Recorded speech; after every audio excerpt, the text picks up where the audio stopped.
my kindergarten teacher had a piano, so I used to come home and beg them to get me a piano. I would sort of say, I want a piano, I want a piano.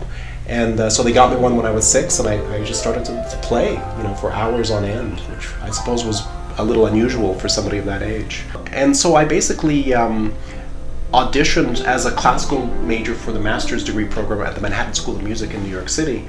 And just on a whim, I also auditioned as a jazz musician, and ultimately got accepted into both, and had to make a decision. And that was really the biggest and most, again, liberating decision of my life when I finally decided to just go for it and switch to jazz. And really from that moment on, that was really where my entire musical creative life got started.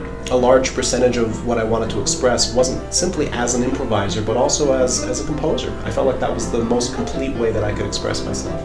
And even though I'm now writing in many other new contexts, including for children's shows like the Wonder Pets and so on, that has remained to this day. I mean, the melody and just composition has always been at the forefront of what I try to do in my presentation musically to the world, so to speak.